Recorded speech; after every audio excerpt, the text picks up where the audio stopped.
എന്നോടേക്ക് പ്രത്യേകിച്ച് അവർ ഞങ്ങൾ ഭയങ്കരമായിട്ട് ക്യാൻവാസ് ചെയ്തു. പിന്നെ ഒന്നും നോക്കിയില്ല, നേരെ മേടിച്ചു. നല്ല ഗ്ലാഡ്സിന് എവിടെ എന്നുള്ള ചോദ്യം കേട്ടും എടുത്തു. ഗ്ലാഡ്സൻ തുർക്കിക്ക് പോയി. എന്താ പോവാത്തെന്നല്ലേ, കൊണ്ടുപോയില്ല, അത്രേ ഉള്ളൂ. അങ്ങനെ കൊണ്ടുപോയില്ല എന്ന് വിചാരിച്ചോണ്ട് വീട്ടിലിരിക്കാനുള്ള പ്ലാനൊന്നും ഇല്ല കേട്ടോ എനിക്ക്. ഞാൻ നൈറ്റ് ഷിഫ്റ്റ് എല്ലാം കഴിഞ്ഞ് വന്ന് നേരെ റെഡിയായി ഒരു സ്മൂത്തി ഒക്കെ അടിച്ചില്ല വിട്ടു ലണ്ടനിലെത്തി നേരെ പോയത് ബോറോ മാർക്കറ്റിലെ.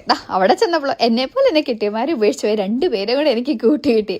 ആ വരുന്നവരാണ് ഇവർ 2 പേരും. അങ്ങനെ ഇവരെയും കൂട്ടി നേരെ പോയി സ്ട്രോബെറി വിത്ത് ചോക്ലേറ്റ് കഴിക്കാൻ. ഭയങ്കര തിരക്കായിരുന്നു കേട്ടോ അവിടെ. ഒന്നാമത് വീക്കെൻഡ്, ക്രിസ്മസ് ടൈം. അങ്ങനെ ഫൈനലി ഞങ്ങൾക്ക് സ്ട്രോബെറി വിത്ത് ചോക്ലേറ്റ് കിട്ടി. നല്ലതായിരുന്നു. അതെല്ലാം കഴിച്ച് തേരാ പാഴ നടക്കാൻ നേരത്ത് കാണാൻ ഭംഗിയുള്ള ഒരു ഡ്രിങ്കിലേക്ക് ഞങ്ങളുടെ കണ്ണൊടുക്കി. പ്രത്യേകിച്ച് അവർ ഞങ്ങൾ ഭയങ്കരമായിട്ട് ക്യാൻവാസ് ചെയ്തു. പിന്നെ ഒന്നും നോക്കിയില്ല, നേരെ മേടിച്ചു. നല്ല ടേസ്റ്റ് ആയിരുന്നു. റിഫ്രഷിങ് ലാവൻഡർ ലെമണേഡ്, ഒരു പ്രത്യേകത ഒരു ടേസ്റ്റ് ഇഷ്ടപ്പെട്ടു. അങ്ങനെ അതും കുടിച്ച് നേരെ പോയി ടവർ ബ്രിഡ്ജിലേക്ക്. അതിലെ തേരാ പാര നടന്നു.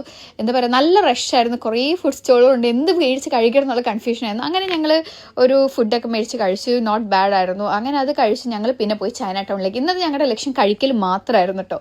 അങ്ങനെ ചൈന ടൗണിൽ ചെന്നു. അവിടെ ചെന്നിറങ്ങിയ പാടെ ഒരു കഫേ, നീണ്ട ക്യൂ. ഞങ്ങൾ പോയി ബാക്കിൽ നിന്നു, അത് മേടിച്ച് കഴിച്ചു. നല്ലതായിരുന്നു, നല്ല ടേസ്റ്റി ഒക്കെ ആയിരുന്നു. പിന്നെ അവിടെ നിന്ന് നേരെ ചൈന ടൗണിൽ പോയി അവിടെ നിന്ന് ഒരു ചൈനീസ് ടേക്ക് അവേ മേടിച്ച് അതും കഴിച്ച് വയറൊക്കെ ഫുള്ളാക്കി കഴിഞ്ഞപ്പം ഒരു ബബിൾ ടീ കുടിച്ചാൽ പിന്നെ നേരെ പോയി മേടിച്ചു ബബിൾ ടീ.